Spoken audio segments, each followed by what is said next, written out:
அரசியல் விமர்சகர் திரு பொங்கலூர் மணிகண்டன் இணைந்திருக்கார். திரு பொங்கலூர் மணிகண்டன், பாஜகவோடு கூட்டணியில் இருக்கவங்களோடு கூட்டணிக்கு போமாட்டோம் அப்படின்னு தாவேகா கொள்கை பரப்பு செயலாளர் சொல்றார்.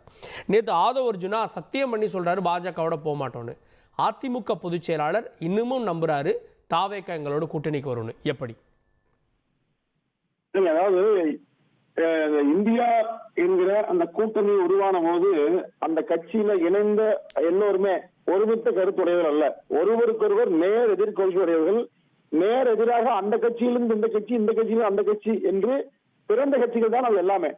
ஆனாலும் கூட அவர்கள் ஒரே ஒரு நோக்கத்திலே ஒரு இலக்கில் ஒன்றாக நின்றார்கள். அது மோடி எதிர்ப்புங்கிற ஒன்றை இந்தியாவை காப்போங்கிற கோஷம் போட்டாங்க.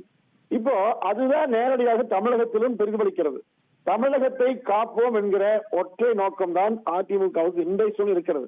திரு ஸ்டாலினிடமிருந்து தமிழ்நாட்டை மீட்க வேண்டும் என்கிற நோக்கம் இருக்கிறது. அந்த நோக்கத்தில் எல்லோரும் இணைந்து செயல்பட வேண்டும் என்று அதிமுக விரும்புகிறது. இப்ப நீங்க திமுக அணியில் இருக்கிற கட்சிகளை தவிர்த்து மீது எல்லா கட்சிகளுமே திமுகவை தான் எதிர்க்கிறதுங்க. திமுகவிடமிருந்து இந்த நாட்டை பாதுகாக்க வேண்டும், இந்த ஆட்சியிலிருந்து திமுக அகற்ற வேண்டும் என்று விரும்புது.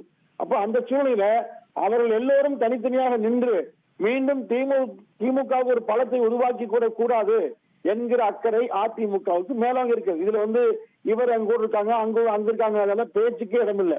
அப்படி பாத்தீங்கன்னா இந்தியா கூட்டணிங்கிற ஒன்று நிச்சயமே இருக்க முடியாது. இப்ப கூட ஆம் ஆத்மி விலகி போயிடுது.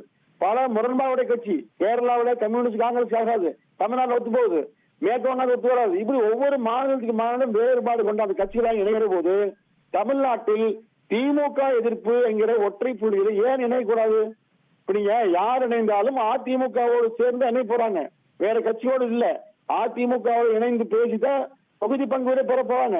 அப்போ கூட்டணிக்கு தயாராகக்கூடிய அதிமுக எல்லா கட்சிகளையும் ஒன்று சேர்த்து போட்டியிட வேண்டும் என்று விரும்புவதற்கு காரணம் என்று சொன்னா, முற்றிலுமாக 234 தொகுதியிலும் அந்த கட்சி தோற்கடிக்க வேண்டும் என்கிற பெரு நோக்கம் உண்டு.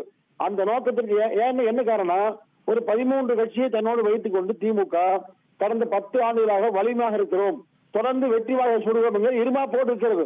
எனவே அவர்கள் கூட்டணியோடு சேர்ந்து அவர்களை தோற்கடிக்கிற ஒரு வல்லமை மிக்க ஒரு அணியாக அதிமுக தலைமையில் நிச்சயமாக அமைக்கப்படும். அமைப்பதற்கான சூழலை உருவாக்கி கொண்டிருக்கிறது. இப்போ மக்களை காப்போம் தமிழகத்தை மீட்போம் என்கிற அந்த மிகப்பெரிய சுற்றுப்பயணத்தில் லட்சக்கணக்கான மக்கள் கோவையில் தொடங்கி இன்றைக்கு கும்பகோணம் வரை ஒவ்வொரு இடங்களிலும் மக்கள் ஆர்ப்பரித்து வர்றாங்க. மக்கள் திமுக ஆட்சியில பல்வேறு கஷ்டம் சொல்றாங்க. இப்போ